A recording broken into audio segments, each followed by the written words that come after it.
Welcome to the Wealthy SAP Consultant Podcast with your host, Anita Anello, where we empower SAP consultants to deliver premium services by showcasing their expertise to the world.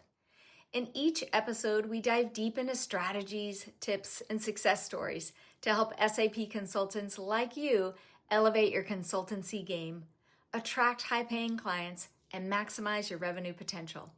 Get ready to unlock the secrets to success in the SAP consulting world and position yourself as a top-tier consultant.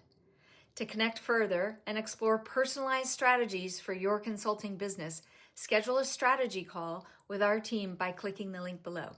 Enjoy the show. Hey, everybody. Welcome back to the Wealthy SAP Consultant Podcast. I have my new best friend here, Richard Sellar, with me. And you guys know, as I always tell you, that we always have these pre-conversations that are so much fun because I feel like we get to know one another. And then there's a little bit of like, oh yeah, that's right. We have to dive into the episode. So really like strap yourselves in, people, and get ready because Richard's going to bring just an incredible, already in having a conversation with him, just his perspective on what's going on in the market, what he's doing in his business right now. It's going to be amazing. And you're going to be we're going to break some limiting beliefs off you today. And you're just going to be set free by listening to this conversation. So Richard, take it away. Maybe introduce yourself a little bit to the audience, and then we'll just dive right in. Yes, thank you, Anita. It's great to be here today. Thank you for the opportunity to have this conversation and looking forward to talking about some things that maybe you don't get to talk about very often. So, yes. So where did I start? My background started in the ERP world in 1997, doing JD Edwards and Oracle consulting. Been around the big ERP space, been around the little ERP space, became a Sage reseller in the early 2000s. Took a hiatus from the ERP consulting world for a while, but not ERP. Worked for SpaceX for 4 years in the 2008 to 2012 and was responsible for architecting the ERP system that we developed in-house to run SpaceX. And then got out of ERP for about a year and a half. And then in 2014 got sucked into the SAP Business One world and was in there in the SAP reseller channel for 10 years. And then last year, exited the SAP channel and I'm now fully engaged in the Acumatica world. So very excited about where we are today. I love how you describe it. Like I got sucked in and then now I'm out. Well, so it's interesting because I got into the SAP world because my wife was actually an independent consultant in the SAP channel, Business One channel. And so she pulled me out of my management consulting gig. It was supposed to be a 6-month engagement to just help her put some structure in place, hire a couple of people, and then go away. And 10 years later, I was still there and she was retired. So something went wrong along the way somewhere. Sneaky. Or genius. That's awesome. Yeah. Well, okay, so Richard, I want to kind of like dive right on. Like, talk to me about what's going on in your business. How do you do things a little bit differently? And let's kind of explore that with the audience a little bit right now. Yeah, I think everything starts with what we guarantee to our prospects and customers, and it flows from there. So there are things that we are very passionate about that we think customers should have. So in our minds, those are your implementation or your ERP costs shouldn't go up every year. So we have a 5-year price lock on the ERP subscription. Yeah. You should be able to cancel your subscription at any time. So not only do we not do long-term contracts, we share the risk with the contract on the customer. So we could theoretically be in month 13 of a contract, well, month 13 with a customer. So month one of their second year contract, and they could cancel. And that's okay, right? It's on us to make sure that they're receiving the value they need to receive in order to continue on with the solution. So we're very focused on making sure that we have long-term customer engagement. Mm-hmm. We give pricing upfront on our website to the dollar before we start an implementation. In fact, the pricing is just for the post-implementation experience because we don't believe people should have to pay for implementation. Oh, wow. And there's a lot that goes into that. And we are 100% subscription. We do not roll the implementation price into the future subscription. It is just absolutely 100% risk-free, no cost. Wow. So those are some of the big things. There's a lot more that goes Yeah, into this, but of course. um, and of course you're probably sitting here saying, A, how do you make money? And B, how do you provide value? Right? Right. Let, Very, very different. Go ahead. Yes. yeah, let's start with the value one because what I hear when Yeah. you're describing this, Richard, I hear incredible. I'm going to use in language, kind of more marketing language that I'm familiar with, Mhm. but I hear your focus on customers, and I hear under like an undercurrent of your focus on the results that you can get for somebody else. And then when they're successful, you're successful. So those are the things that I'm extracting, but I'd love to hear from your words. Like, how did you come up with this? And yes, how, like, talk to me about the value that you bring the customers. Yeah, it all really starts with what is your business model? And our business model is to be a software as a service subscription company. And if you're going to do that and go all in, then there are some things that fall out of that naturally. Mm, One is that your success as a company is predicated on keeping customers for the long haul. mm, So if your business model is, oh, I'm going to sell as many net new as I can and keep what I can, and whatever happens, happens, you're in the wrong place, right? yeah, That's just not going to work long term. There has to be this focus on long-term customer, not just success, but really helping them grow and make mm, their businesses better. yeah. And so in my mind, I'm always trying to put my money where my mouth is and show that we're committed to this journey as well.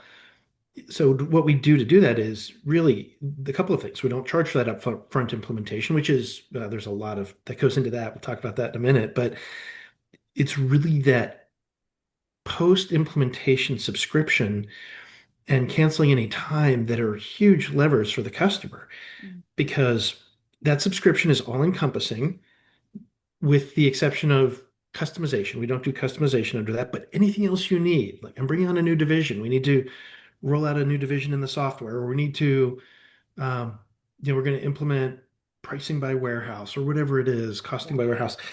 Those things are all included. It's not just the everyday questions or training, it's adding new modules, or I need to do intercompany. Now, you would pay for the capability in the software if you don't already have that. Right. That goes without saying, but the effort to do that is included in that subscription. Mm. And so there's a lot of value for the customers that engage with us and stay close to us long term because our knowledge is theirs to use in really an unlimited, uncapped way. I'm getting a picture in my mind, Richard, of so many projects that we've all been on and so many consultants that we've talked to. And for me, so many channel partners I've talked to, so many customers in whether it was the Sage world, because I used to be in the Sage world as well, or SAP world, or any other product that's out there. So often, what this is what I hear a lot from customers. Consultants, because the practice manager lead at the channel partner says, bill as much as you can. I'm being Right, dramatic. I'm nobody actually, I don't know if anybody says that or not, but I know I'm being dramatic. And then the customer's viewpoint is like, save as much money as you can. But right, so what I drew is a little picture in my notebook. So we talk about it is like we don't really understand. So a lot of people don't understand that what it does is it puts us like diametrically opposed to our customers, our end customers, that at the end of the day, when I talk to my clients that are in escalation, I'm like, look, I'm here for you so that we can get through this, get you live, and double your revenue in the next 2 to 5 years. If it, I just told the president, we just finished $100 million project. The company is $100 million, and it was a multi-million-dollar project. And one of the things, and I'm friends with the president now, and I said, if it takes you 5 years to double your revenue, then that's on you. Like you're ready to do it in two, right? But see right. how like that language that you're using, that I'm using, that we're talking about here, and that we want to cultivate on the show is how do we focus on helping someone else? And in that, then actually the whole, I don't know about you, Richard, but I've noticed my entire business has changed. When I shifted my viewpoint to focus on how I can serve other people, and having that at the core of who I am and what our team does and what our business stands for, it radically shifted everything. It shifted our revenue Yes. significantly higher because we also we were also able to be more discerning. I say this on the show all the time. I get pinged all the time. Anita, you want to come work on this $65 an hour project? And I was like, Hmm. no, you like, I don't, there's no, this is what goes on in my mind. I'm like, you must not really understand the value that I bring to a project if you're asking me to do a $65 an hour thing, because that's not where I play. Like, I'm not knocking that space. There's tons of consultants all around the world who can do a great job in there, but my knowledge is so specialized and so unique, and the outcomes that I can get for my clients that are in the middle of multi-million dollar headaches, they're like crying out. I don't know, they're crying out to the Lord, somebody help me. And I'm like, oh, I'm your girl. Right. And I hear that. I hear that. Actually, I really love that, Richard, because I hear that undercurrent. Maybe you would put it in different words, and that's totally fine. But I hear that undercurrent when you're talking. And I think that's so special. So how does that reflect in what you're doing in your business, both on a personal level and your team, but also financially? Well, it's interesting because the second we stop worrying about the revenue and just start worrying about solving problems and being there for the customers, the whole dynamic changes. Mm, Customers, not only do they reach out, they take our calls when we call. It's not a struggle to get yeah. somebody on the line because they're used to somebody calling, oh, they're just going to sell me something. They've got some promotion or discount they want to send my way. Yeah. That's not it at all because you're paying the same whether you use us or not. Use us. Yeah. We're here to help you. So if we're calling you, it's a positive thing. It's not a, oh gosh, should I answer this or let it go to voicemail type of call. Yeah. So it's a very different dynamic. And it allows us to really unlock different conversations as well because our goal is with coupled with the you can cancel at any time. We've always got to be providing the best solution that's in the customer's best interest, not ours, because they know how to do their research and they can get information outside of us very easily and quickly these days. Yeah. We've got to give them good, unbiased, solid solutions to their problems and not just keep trying to milk the relationship for more money.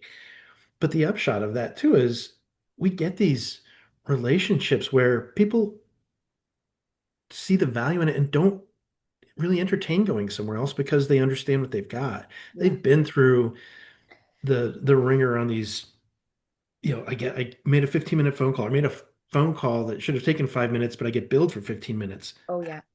right? How much that 15 minutes that we spent answering a simple question, if we're charging by the hour, we value that the same as spending 15 minutes thinking about a complex solution to a difficult business problem. Yeah. Why? Those Right. are not the same value in the customer's eyes. It's not at all. And it doesn't suit. And the bigger the project, like get into some bigger SAP projects, and you don't just have one consultant sitting on the call with you for 15 Right. minutes, you have six or 20 or whatever. And so Yes. the CFO is like, Anita, what is happening? This guy, They see the taxi meter I've going. I've had this conversation with so many clients where they're like, okay, I sat on the call with, I'm going to be dramatic, and say these 20 people. Hmm. That happens. And like one or two of them answered my question, but I got billed for all 20 people to be on the Yes. call. And it's like, no, no, no, no, no. You should not be doing that. But to your point, if it takes me, like, why I love how maybe we could break this down a little bit more. Um, you said something very interesting, is that when we're in that trap of kind of like trading all of our time for a dollar, and then you're evaluating everything like in these 15-minute increments and all that kind of stuff, like that we're actually doing that to ourselves. We're creating an environment for ourselves that again puts us diametrically opposed to our Hmm. clients, because in that scenario every single time, what if I need what's why would my client care if it takes me 10 minutes or 10 hours to solve their problem, as long as I solve their problem and now they're able to get their production line back up and running, solve some accounting problem, whatever it is in the business that they need to be able to solve at that point in time, they don't care. Right. They literally do not care how long it takes me. If they do, perhaps, at least for me, they're not the best fit of a customer for me. But Right. and that's okay, right? Again, I go back to what I said earlier. Like, great, go have Hmm. somebody else serve you. Fabulous. Yes. But maybe can you dig into that a little bit deeper of like, um, yeah, do you see where I'm going with that of kind of, Yes. yeah, I'll Absolutely. stop So there because I know you have more to say about it. I have a lot. Yeah. When we start bucketing things that way and thinking of value in terms of our capacity, there are two things that happen. A lot of times, especially in the small things, we tend to charge too much and not be as good a value to the customer because they're just seeing this, oh, I had a simple question. It's not $100 question, it's a $2 question. Yeah, But the other thing that happens is we undervalue ourselves on the bigger efforts. yeah, Oh, this is going to take me 20 hours. I'm going to get paid my however many dollars for that 20 hours. yeah, But this may be a solution that saves thousands or millions of dollars for that customer. Shouldn't we get compensated based on that as well? Like it's mutually beneficial to us to solve this together and provide this tremendous value, but we've just undervalued ourselves by only charging some fixed amount of time based on our capacity. yeah. You know what else, Richard, is what is running through my mind? I'm picturing people that I've consultants and customers that I work with that when we get ourselves, so when we're in this model that you just described, the mental health struggles that are Yes. very, very real, right? Yes. The consultants that are working at channel partners that are billing, let's just pretend, and I'm going to be very generous here and say they're billing 40 hours a week and then working their normal job on top of that, right? I Yes. I had done that being in the corporate space. Yes. I totally did that. Been Um, there. and then the customer, same thing. We're asking them to implement a solution. So we're asking them to do their this is what, like in a real simplified format, we're asking somebody to do their normal job and then do an ERP implementation on top of that, like the Yes. likes of Sage or Acumatica or Oracle or SAP or JD, any of those big ones that take so much time. And so then the really genuinely like the emotional health that breaks down during those projects, the physical Mhm. health that breaks down during those projects, like it's really kind of a thing when you watch, and it's really sad to me because I'm watching friends of mine that are going through this year after year after year after year, but not really recognizing the toll that it's taking on their own health. And can you speak to that? I'm just kind of throwing it out there. I don't know Yeah. if you could speak to that at all. Have you seen that to be the case? And maybe the flip side is what do you guys see in your organization? Yes, absolutely. Well, there are definitely two pieces to it. The customer side is dragging them on this baton death march of screens and fields and decisions that by and large have a negligible impact on the outcome of the implementation, right? People go into an implementation not to go configure all these AP screens, they go in to solve some big business challenges. Yeah. And that gets so lost in the weeds. And yet, what consultants are really good at is, oh, let me walk you through this and let's make a decision about terms codes and all these little things that don't change the eventual outcome. Mm, We're talking about ERP systems. 80 to 90% of what's in there is commodity stuff, yeah. right? The company's differentiator isn't in how they do AP or AR or even inventory management most of the time. There may Hmm. be some innovations on the manufacturing side that we need to capture, Sure. but for the most part, we're dealing with a transactional system that's trying to capture the data that's going through the organization the right way. And we way overcomplicate that process and drag these implementations out. And it's not one person's fault. The responsibility for this rests on the customers as much as the consultants. Yes. But what ends up happening is you get to the end of the implementation, business has changed, or the people on the project have changed, so opinions have changed. And even if you've got a relatively stable team, by the time you go live, it's still not going to, until you're in the system doing things every day, Yeah. you're not going to know what's not working exactly. So why do we spend so much time and money and effort trying to make something perfect that A is a commodity and B is not going to be perfect no matter what we do? Yeah. So and I go back to when I was a consultant for many years, and we always said, "Oh, we'll do these great high value things in phase two and phase three." And in the early days, those didn't happen because getting live took so long and cost so much money that people said, "We're done spending money. We're not touching this for 2 years." Yeah. But the real value really was those future phases. Hmm. So get to that future phase quickly, and And it does a couple of things. A, that's where the real business problems are solved. Once people are in the system, they've been in it for 3 months, they've done a few month-end closes, they've shipped product, they get it. Okay, now let's go make the adjustments we need to run more effectively. Yeah. But the other side of that too is that's where you really have the opportunity as a consultant to shine because you're solving the more complex problems there. Implementation, how many implementations have you been through? How many times have you done this? How many times have you done a session on navigation for a customer? Yeah. Pull my hair out. Why do we keep charging for this? Why do we keep doing this over and over again? Yeah. Get that off of your plates, get that out of everybody's heads and get to the point where they're using a system and then start deriving the value because especially I have friends that are independent consultants. My wife started that way, as I mentioned. Like Yeah. they are extremely successful because they're great at that post-implementation work. Get there quickly. And Yeah. that should be everybody's focus is that long-term relationship. Implementation is a barrier to that long-term relationship. Mm. It makes me think of so many times in an ERP implementation, in our customer's mind, especially when we sit down, we're like, okay, we're gonna sit in a boardroom and like blueprint everything out. Yes. All we're doing is we're asking them to replicate their old system. Yes. I mean, I'm just Yes. going to be super simple about it. And so, where's Absolutely. the value of all the time and all the money that and all the headache that we're all going to spend in Hmm. doing that for them? Where's the value? But to your point, really what we want to be able to do is how do we help them grow and scale from there? How do we help them optimize from there? How do we help them become more efficient? Right? Right. If we're especially the bigger the customer, the more Right. efficient they need to be because the Yeah. more product that's moving and the more services the more moving parts that they have and they're probably the reason they're going into a new solution is because they're stuck somewhere in their business. They're stuck and their whole desire and the kind of like the carrot is let's help you get unstuck so you can do better, Yeah. That was not going so to be you my can do the same. comment.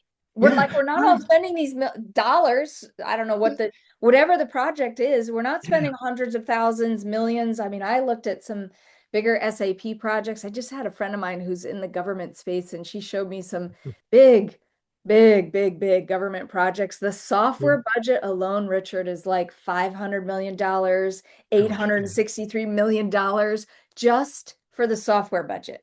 Yes. Right. So we're talking, and I honestly, just respectfully for everybody's listening, you could be spending significantly less than that or more than that. It doesn't matter. We're still spending money, Right. valuable resources that we have in our Mhm. businesses that we're called to steward really well.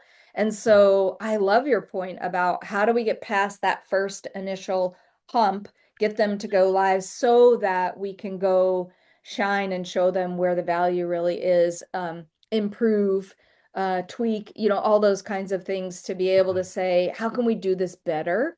I don't know the answer to this question up front, so Mhm. I'm not, do you guys do more of a prescriptive implementation? Can you talk about that a little bit? I will. I want to mention something real quick. You Yeah, started talking about it, and it was something I was going to say is that whole idea of reviewing your current system. Like, if your current system is so good that you're trying to replicate it, why are you leaving? right. Why are you spending a dime with me? Go away, right? That's you're doing the wrong thing. You're moving to a new system for a certain reason. Use it. Yeah. So, what we do is I actually take that mindset. I'm going to start this conversation by asking you a question. Mhm. What, and I may set you up and you may answer it differently than I'm expecting. So I'll try and lead you where I want you to go a little bit. But in an implementation, there are tasks that we ask the customer to do. And one of the biggest barriers to going live is around a task that we ask our customers to do. Mhm. So where do you find that the hardest part of an implementation ends up being? Well, for And me, it's always the people. okay. It's not the tasks, it's always the people. Yeah. The How tasks, about from yeah. a technical standpoint? Yeah, Oh, change yes. management is always very hard. I can talk about that in a second. But from a pure task perspective, where do you see? And I may just have to. Yeah. And I'm Usually trying to the lead it. getting the Yeah. data over, that's a biggie. I mean, Yes. right? Data migration. Data is always a biggie. Absolutely. Everybody's like, I have to have my 12,000 years of data, Anita. Yes. And I'm like, And you by probably the don't, way, but you're telling okay. me to put it in this template. Yeah. Oh, And it has to be, and it's got, yeah. yes. Yes, I just had a friend who was looking through a project and the stats. Now they're doing a big SAP implementation, very Mhm. prescriptive. The stats of the amount of records that the customer has versus what's actually accurate, where they Yes. said, this is real life Yes. situation. They said, I Right. have to bring over, for auditing purposes, I have to bring over 7 years worth of data. Right. And do you know, really, like, I don't know, just shout out to everybody. Do you know that if you're in a situation where you have an auditor that says you have to keep your data, it doesn't have to be in your live ERP system. It can be Right. archived somewhere just so somebody can have access to it later.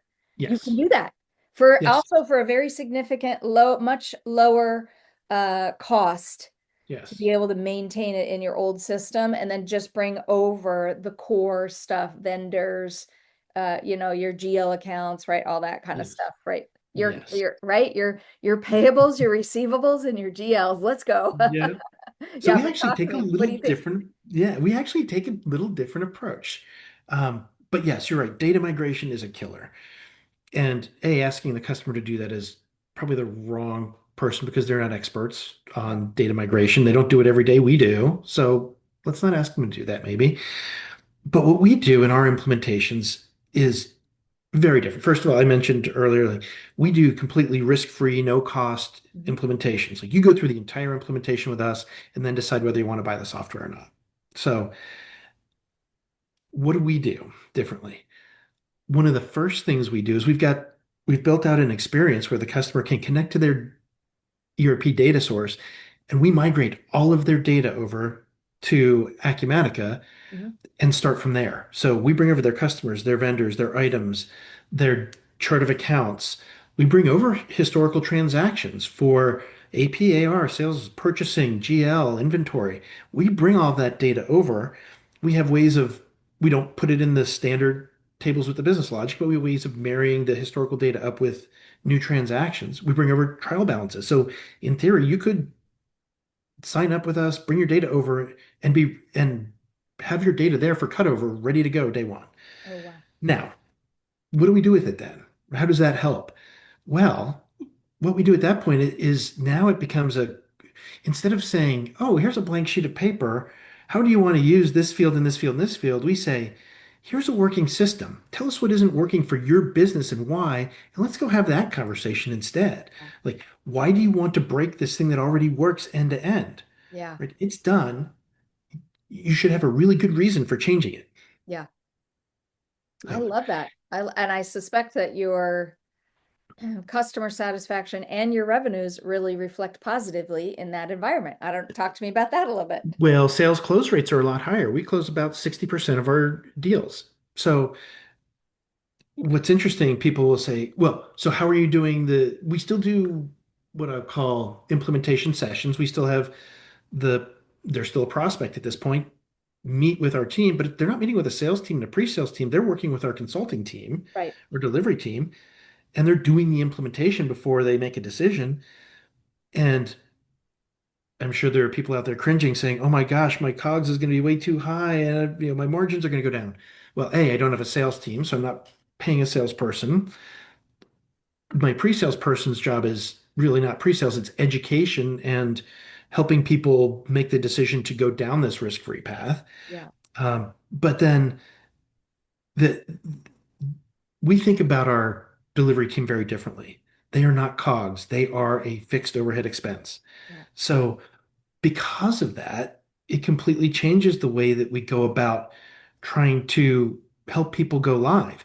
Mm. We're moving away from all of these nitty-gritty one-to-one sessions on navigation and AP configuration. Like that stuff can be delivered via videos, and we're also using a product that helps us do click-through demos and walkthroughs of the product. Oh, Well, love because we've migrated the prospects' data over already, they're going through the product with their data. it. Mm. So those things that are less likely to change, like processing an AP bill or an AR invoice, those just happen and there typically aren't issues with those. So those become more training exercises than implementation exercises because they work. And then we really focus attention on the things that tend to be, I'll call them especially on the small business side of the house, the science projects. Mm. It's typically pricing, it's Yeah. typically commissions. We're even seeing it in availability calculations. Those are the areas where business owners have created these, I don't even know what to call them, these crazy systems.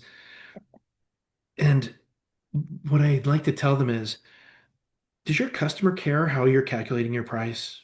Not a bit. So why are you spending thousands of dollars on a price calculation tool? You can get the same result using the software. We're very close. Yeah. And what matters is the end result your customer's getting and how quickly they get it. Mm. And it's just changing that mentality.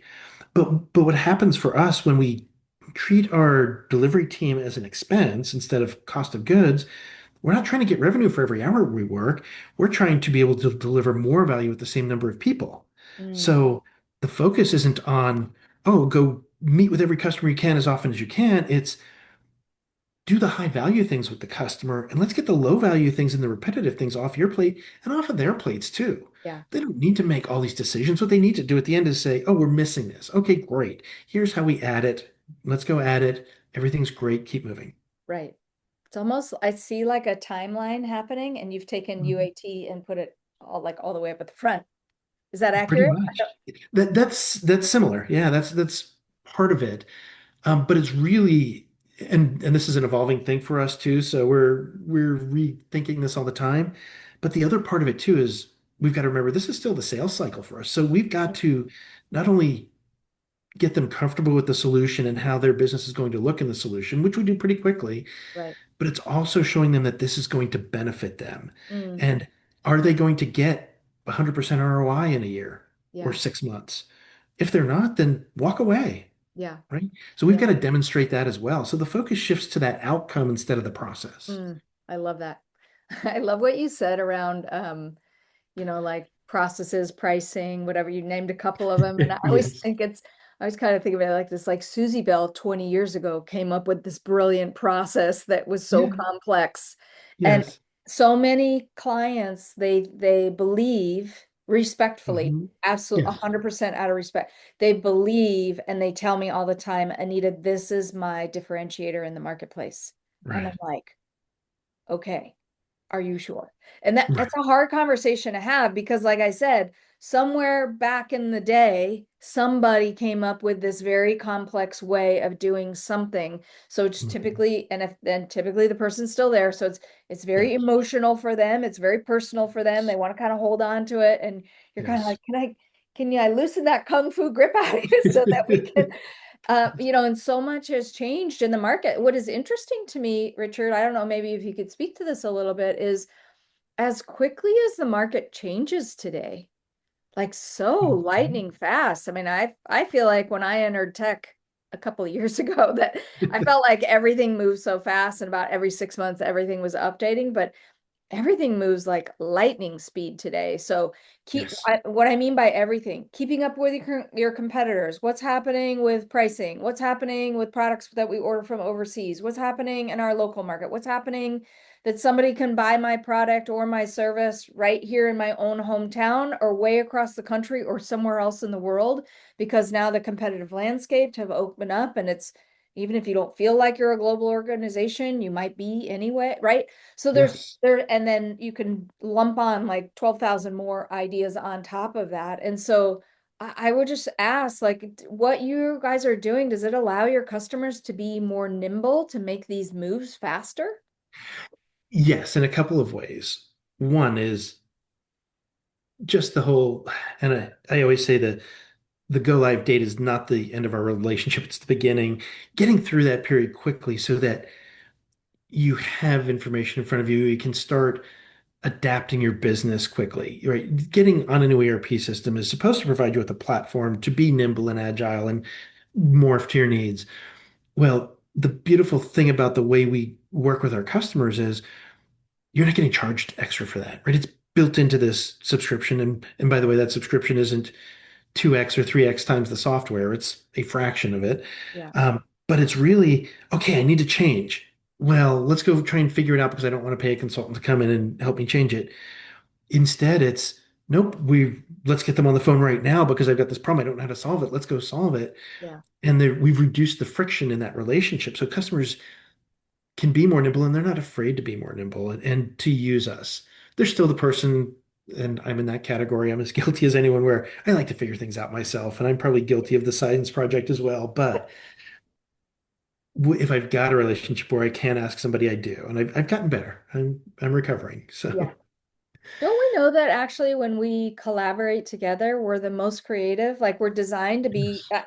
like we're all designed to be in relationship with one another, with other people. We're not, Yes. and for those of us that are a little bit maybe, I don't know, kind of sometimes the more technical you are, I study a lot of personality profiles. I'm certified in DISC and all this kind of stuff. So I understand that there are personality styles that are more task driven and there are personality styles that are more people driven. And that's Mhm. great, right? Because we're all made perfectly in that way. But if you lean on the more task driven side, like I do, right? In my Mhm. mind, I can think, oh, I can just go figure it out on my own. If I just heads down, Right. don't anybody bug me, the doors are closed, don't turn everything off.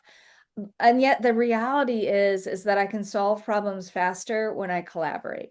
I can Yes. solve problems faster when I get up into those higher, there's Myron Golden and Eileen Wilder, a couple others teach what's called the 4 levels of value. And in those 4 levels of value, the upper levels are communication and imagination. So when we gather together in imagination and be able to be as creative as we possibly can be, we can actually not only solve complex problems faster together, but we can come up with new solutions that we wouldn't have otherwise. Like this is actually right? Again, I'm going to use language that makes sense for me. People will say, like, oh, the universe is coming together. No, actually, this is how God's designed us as individuals to Yes. be able to use this genius supercomputer that we have upstairs, and it works better. Now, sometimes you might find that it doesn't feel that way because you're trying to describe what you want to do and the outcome that you want, and that part of the communication might get a little bit frustrating. But if you were able to put that part aside, I don't know. I just have noticed the more, maybe sometimes even the older I get and the less worried I'm at, like that I have to be the one that's right. Can I just say? Yes. And Confidence and wisdom. yeah, Yes. then I'm like, oh, you know what? It is actually more fun to collaborate and more fun to figure out problems together. And I love your model because I've heard you say this, Richard, a bunch of times. You're reducing friction with your customers, but they're also now not afraid to call you to Right. solve problems because essentially you're indoctrinating them, you're teaching them, you're training them, you're coaching them and saying, it's okay to pick up the phone and call because Right. we're going to be here whether it's all built in, like it's all built into the relationship that we have. And so gosh, I just can see what a beautiful model that you have and how even as we're talking about, I feel like the tension in my own shoulders of thinking about all these projects that I've been involved in that have been high stakes, high tension. It's Yeah. almost like, oh, now we can just pick up the phone and call Richard and his team and we got it, right? We're going to figure Right. it out together. And you don't have to worry about getting an invoice when you're done. Yeah. Yeah. I mean, So we still have personality styles that are going to have conflict no yes. matter what. Well, so here's what I think is fascinating. Tell me. The collaboration role is starting to be invaded, I guess is a good term, by AI, right? So it's great to collaborate as humans, but oh, I'm just going to go over to Claude or ChatGPT and see what they say. And that spurs some of that thought process as well. So what we've got to figure out as an organization, the biggest threat to our model is how do we compete with that, right? How do we provide more value than these generic large language models out there? Yeah. And there are ways we can absolutely do that because our team has some very specific niche skills. We bring them together in context. So that's the key is really being able to, for us, we try to talk about solutions in the context of the customer's business model. So we have a couple of segments that we like to focus on. One of the segments that we've always done traditionally really well in both the Business One world and the Acumatica world is B2C e-commerce companies. Yep. So when we're talking and when we're training our own models and when we're working with customers, very much this is about how does this work, not just in Acumatica, but in a B2C business model. Yeah. Because you can get the generic answer anyway, anywhere. You can't always get the specific answer that you need. Hmm. And that's how for us, that's the future of competition with large language models and all information available anywhere on the internet. Yeah. Yeah. I feel like in the on the AI topic, when we recognize it as the powerful tool that it really is, and put it in that place, in that bucket. It's a powerful tool. Yes, let's use it. But I don't ever see it as replacing the people component of being able to understand a little bit more, have the experience of what it's like. This, like you mentioned, e-commerce business. I used to have an e-commerce business, so I understand this. This is like near and dear to my heart. So being able to solve problems in a manner that's personal to me. Yes. AI is not always going to be able to do that. It might be able to give me a vanilla answer, and frankly, it might be able to give me a great vanilla answer. And Hmm. we use it in our business, but there are times when I have to look at my trained custom AI, right? At whether it's the trained Hmm. custom GPTs and agents, all the stuff that we've created to be able to create automated sales systems in our business. And I still have to go back and tell myself and my team, like, it's not perfect. Right. It's not perfect, right? And so we have to challenge that dependency, I think, the over dependency of, and then we have to, as humans, we have to be able to look at it and say, is that a great idea or is it not a great idea? I mean, Mhm. I remember when my daughter was looking at an option while she was in high school, she could go to college for free. And I would tell her, right, a lot of states have this. And I said, honey, Yes.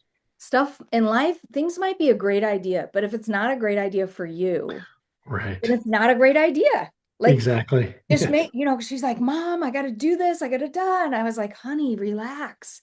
Yeah. Not every great idea for every person has to be like right here, right now. You have to do it this way. And I watched, she was a teenager. I watched like, as like the tension was building up and the tears were building in her eye, I watched her just Mhm. relax and be like, wait a minute. It's okay if I don't do this thing that everybody's Yeah. telling me I have to do and is a great idea. Same with Yeah. AI. Like it might come up with some great ideas, but if it's not a Right. great idea for you or your business, then no problem. You just let it Absolutely. go, right? Yes. I don't, Yeah. I don't know. I mean, we could go down Well, a and rabbit hole in that conversation. well, yeah, and I love the AI world. The thing I neglected to say is I spent 5 years in graduate school studying artificial intelligence and neural networks back in the 90s. So, but the thing we don't ever hear about is, yes, you get answers out of any AI model. What you don't get is how confident are we in the answer? Mm, How close am I to the training data that was used? How am I extrapolating or am I interpolating? So if I'm interpolating, then my answer is going to be better, but I could still be far from the far from the correct answer because there's error at all these training data points. yeah, If I'm extrapolating, all bets are off. Like yeah, neural network models flatten out. They do not extrapolate at all. And yeah, that's where humans come in because being able to synthesize ideas from disparate places where there hasn't been a correlation before, something some people have really good skills to do that and can see how you can bring together things from just various disciplines. AI is not doing that because it's not trained to do that. right, That's right. outside the realm of its capabilities. Yeah. I've been studying up on some of the higher end SAP products and looking at the AI models inside their products. And I'm sure this is true kind of across the board where you could ask AI across the entire ERP system to answer a question for you, solve a problem for you, but even based on the user rights, do you have access to the data? So think Right. of it this way. If I'm a lower level employee instead of a president level employee who has, let's say that person has Mhm. access to everything. So I ask AI a question, but I don't actually have the rights to get Yeah. all the data. I don't have rights I better not have rights to like HR data and all, right? All the stuff, all the Right. financials, all the things. Let's just pretend and say as an AP clerk. So then, yes, an answer is going to come back, but then the challenge in this world right now, as it relates to AI, is like, well, then how do you, to your point, how do you validate that data? How do you know that it's accurate? How do we make decisions based on that? And we need the human component. We need Yeah. to gather together to solve some of these problems together. So Yeah. I kind of think that's actually how we started on this part of the Yes. conversation is gathering together to solve problems, right?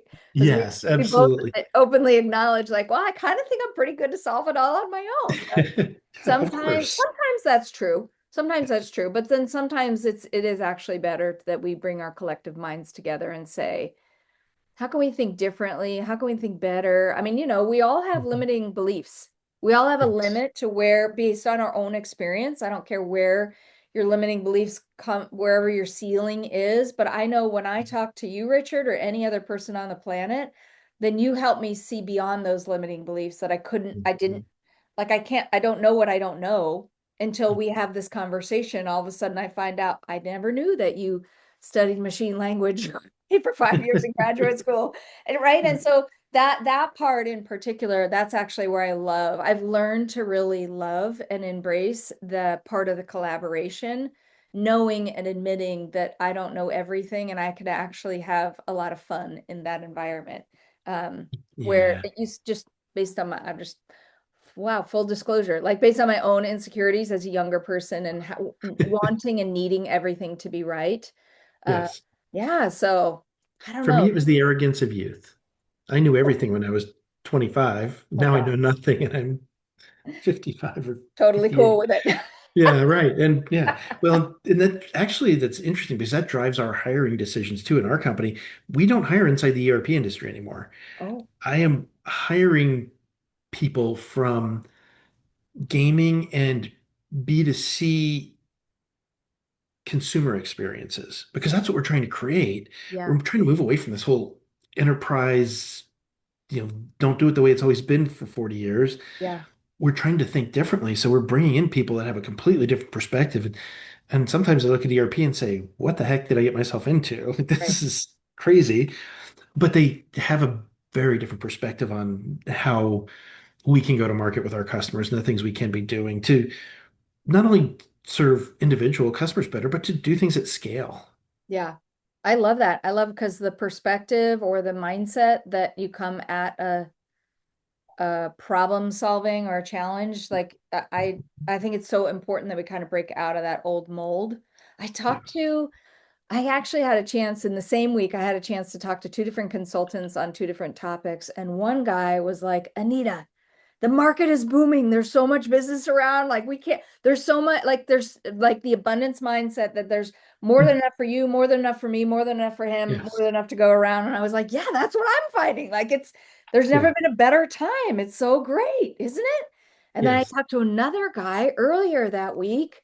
And Richard, this poor guy was like, nope, there's not enough to go around. I came from another country. I can't like just on and on and on about how like this lack mindset. And I was kind of like, wow, this is so interesting to have Yeah. kind of the same framework of a conversation. I was doing some research calls on an offer that we have in our business, and I wanted to get some market feedback.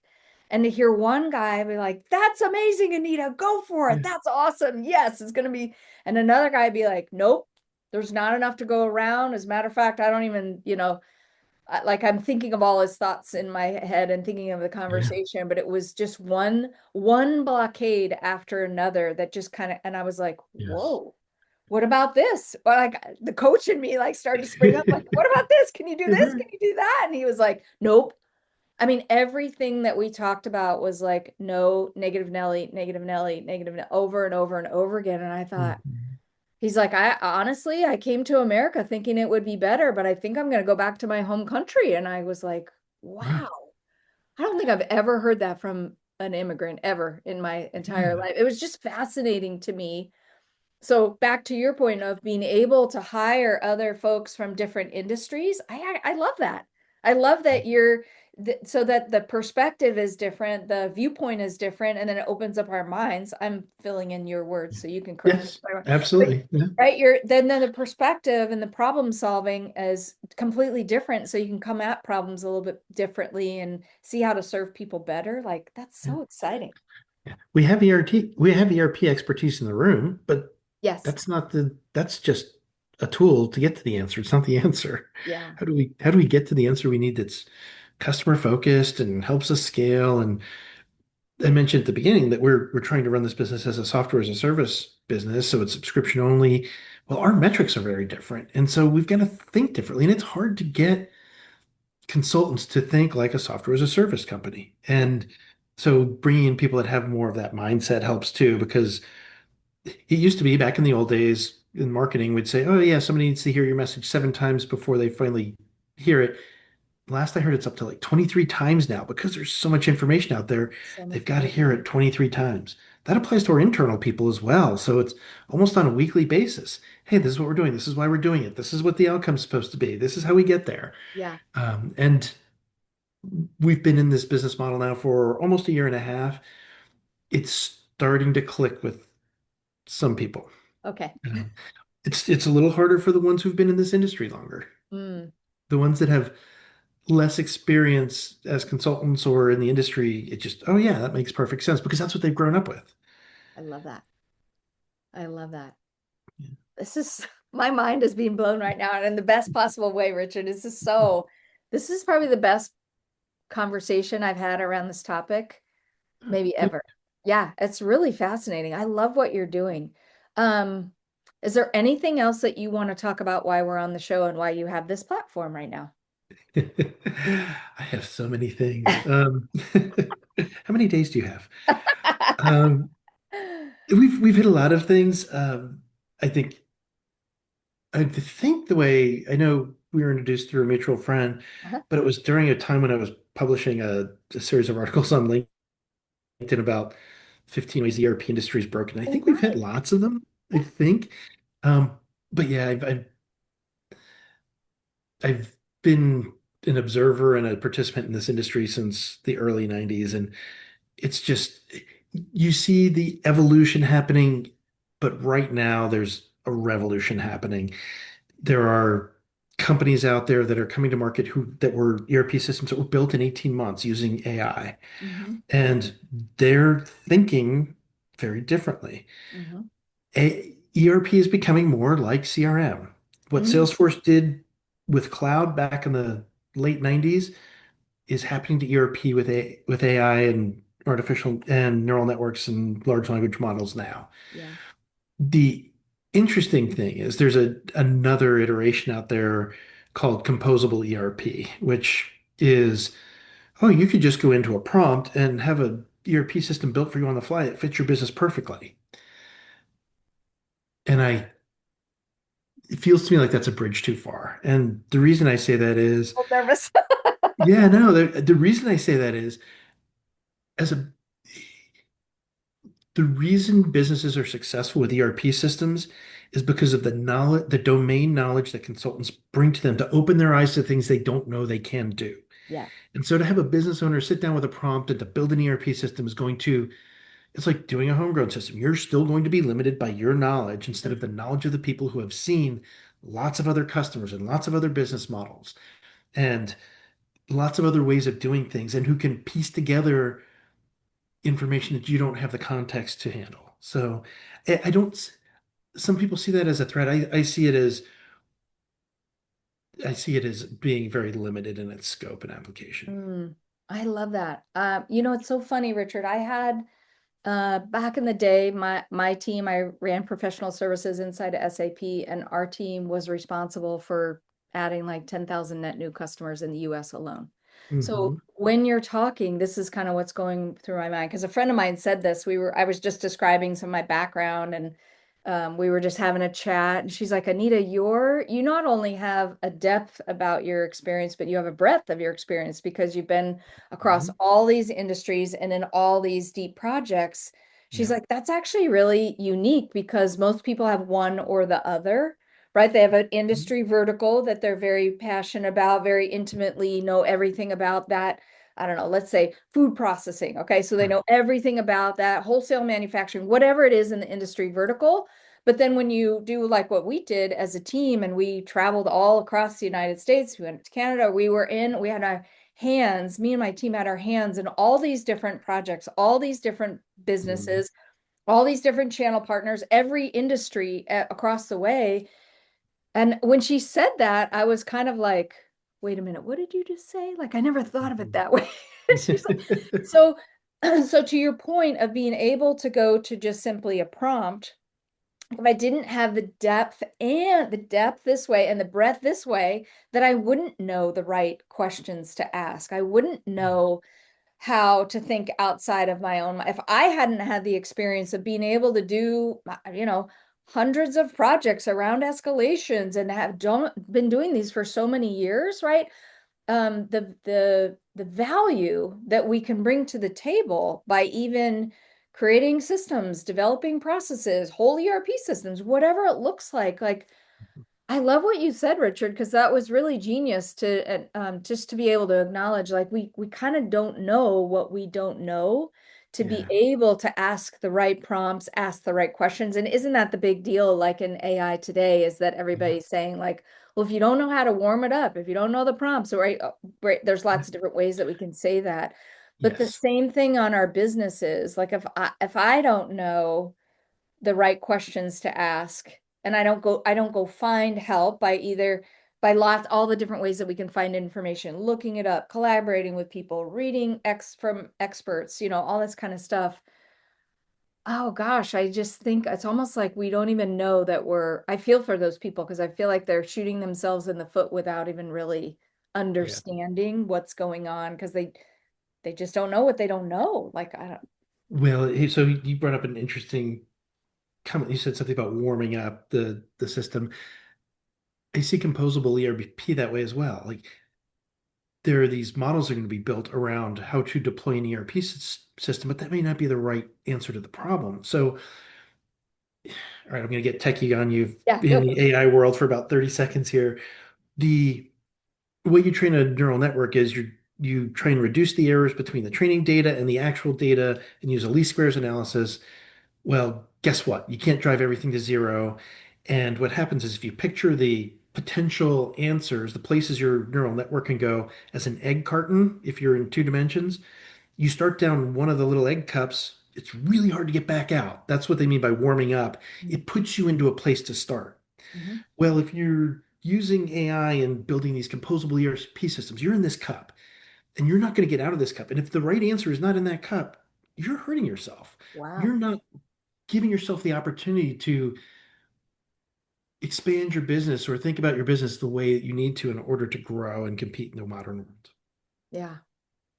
That's, oh my gosh.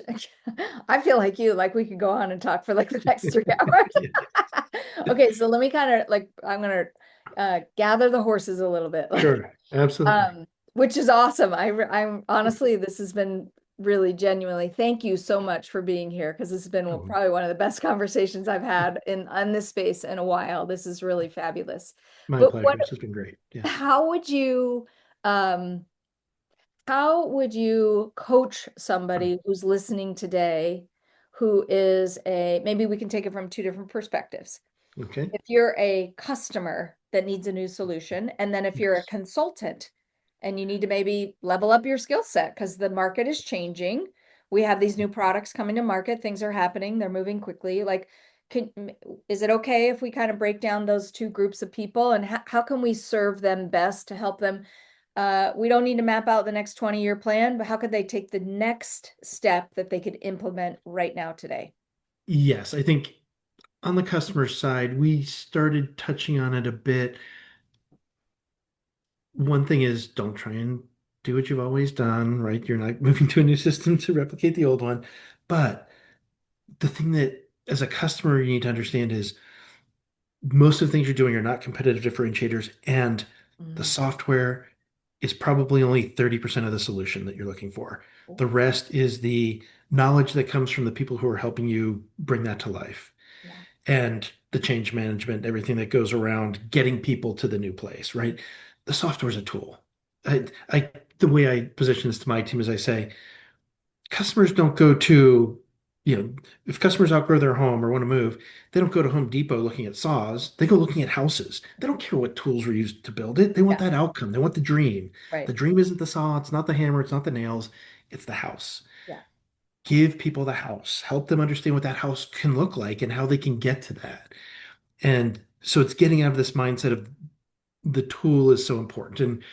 And you've probably seen hundreds of RFPs. I've seen hundreds of RFPs, and there are these laundry list of questions with really no emphasis on these are the important things and these are the things that would be nice. And Yeah. there's a little bit of that, but they always neglect the not just the not just the consultants or the partner you'll be using, but the relationship you're going to have long term and the business model of that partner. Yeah. And those are probably even more critical than the software because these days, don't listen to Acumatica, don't listen to SAP, but you guys are kind of becoming commodities, Yeah. right? You all do roughly the same things. Some are well suited for some verticals that others aren't, but by and large, for 80% of the customers, it doesn't matter which platform you pick. Yeah. What really matters, what's going to make the biggest difference in your life is the partner you select to help you on your journey. That's so So good. I from a love customer standpoint, that's my advice. And this coming from a partner that sells a specific product. So, um, on the consultant side, and I've thought about this because I came from this world. How do you level up? it. And for me, it's what I'm always looking for is how do we deliver more value Mm. for the same amount of capacity, right? How can I take my 20-person team and deliver 40% more value next year Oh, wow. and keep that same team deliver another 40% the next year? Yeah. Well, you do it by taking those simple, repetitive things off your plate and spending time on the high value things with the customers, the things that are more personal, things that you have to be involved with, Yeah. right? Anybody can be good at doing a navigation demo, or anybody can be good at walking somebody through the sales order process. Sure. Make a video of that, send that out, Yeah. right? That doesn't change much. Oh, we're going to go through this sales order process. Here's a decision you need to make. Here are your three choices. This is what they mean. If you have questions, let's talk about that. That's a high value conversation Yeah. after the video, like, oh yeah, here's the questions I have, or intercompany. That's a great. Where you provide the most value is when you're really focused on those business outcomes. So Mm. figure out how to get yourself out of the day-to-day, mundane, repetitive commodity stuff Mhm. and get yourself into this mindset of helping customers achieve those big things that help their company grow, the differentiators. I love that. I love that. I also think like I'll add to that financially when we're moving to this model of outcome-based results that we can help our clients get, then we're also moving away from trading all of your time for a dollar, right? Yes. And you're Yes. actually moving, we don't do that at all. I mean, sorry, No. so being able to move more towards a packaged solution that says, I'm going to help you get this outcome. We're going to deliver this result. You don't really, like I tell my customers all the time, you don't care how long it takes me to get to the result. You really Right. don't. You're paying me for the outcome. And so then how do we do that? How do we position ourselves in the market to be able to do that? I talk to a lot of consultants, and it kind of, for some of them, it kind of freaks them out because they're like, wait a minute, here's my hourly rate. What do you Yeah. mean? You'll end up, I will say this from experience, both for me and my clients, you'll end up making more money and be more profitable Yes. in your business by switching to some of these models that Richard and I are talking about today, because you'll move away from that, again, that it's that time for money trap that we get caught Mhm. in, where you are commoditizing all of your time. And then everybody's right. Think of it this way, is that instead of comparing yourself to every other SAP or Acumatica or Sage or any other product consultant that's out there based on their hourly rate, you're Mhm. communicating the value that you get for their customer. That's a differentiator in and of itself, right? There's Yes. only probably about 3% of the market that's communicating that way. And the other thing that it does is it draws in, what I find is that it draws in our right fit clients. So for the Yes. people that are price shopping, I'm like, oh, I'm not your girl, right? Mhm. I'm not your person. That's great. There's lots and lots of people that are out there that can take care of Yes. you that way.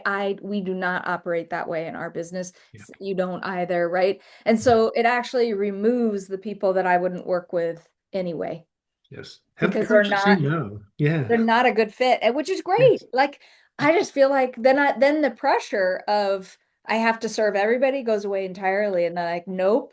Of the addressable market, do you know the addressable market in Yes. the space that we're talking about is something like $7.25 trillion in the next couple of years? I mean, Right. it's Yeah. really gigantic. And so, okay, Just give me a great. piece. But I just want my slice. I'm Right. assuming you just Yeah. want your slice. I just want a little of the frosting off the top. I don't need the whole cake. Right?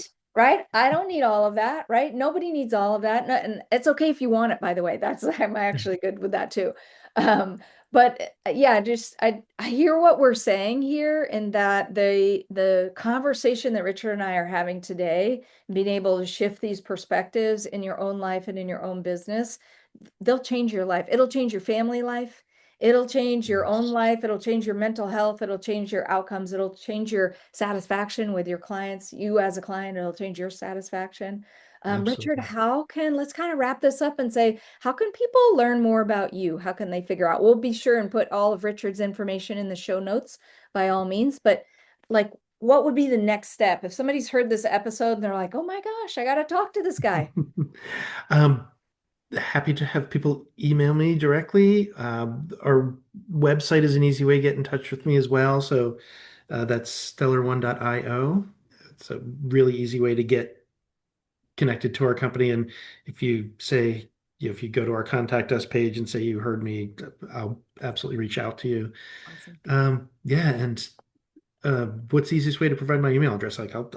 I'm happy to talk to anybody at any time about any subject. Yeah, awesome. Awesome. So Okay, well, we'll put your stuff in the show notes so that everybody has the perfect. exact Yeah. details of your website and your email. Richard, thank you so much for what you're doing. I really want to honor you and just I appreciate you being here today, but what you're doing in the market and the way that you're serving both your customers and your internal staff, it's different. And I would really just want to acknowledge that. And I appreciate you not only being on the podcast today, but getting to know one another a little bit better and you sharing your story. Like what you're doing is making a difference in the lives of your customers and then in your lives on the back end. And I love that. So I just want to say thank you. Thank you for what you're doing. Thank you for the passion you have around the subscription model and the SaaS model. Like, thank you so much. Because it's really, I can tell already, it's really making a difference in the lives of those that you serve. Yeah. Well, thank you. It's been an honor to be here, and I've had a great time this afternoon. It's been awesome. I'd love to keep the conversation going as well, and I'm sure we've got more we can talk about. And Yeah. yeah, it's been a lot of fun. So thank you for the opportunity. You bet. You bet. All right, everybody. Thanks so much. We'll see you on the next episode. Well, that's a wrap for today's episode of the Wealthy SAP Consultant Podcast with your host, Anita Anello. We hope you gained valuable insights and strategies to take your consulting business to new heights. Remember, by showcasing your expertise and delivering premium services, you can attract high-paying clients and increase your revenues while serving your customers at the highest levels. To dive deeper into implementing these strategies and overcoming challenges in your consulting journey, schedule a strategy call with our team by clicking on the link below. Stay tuned for our next episode where we'll continue to provide you with actionable tips and advice to excel in the SAP consulting industry. Thank you for tuning in, and until next time, keep shining in your consulting business.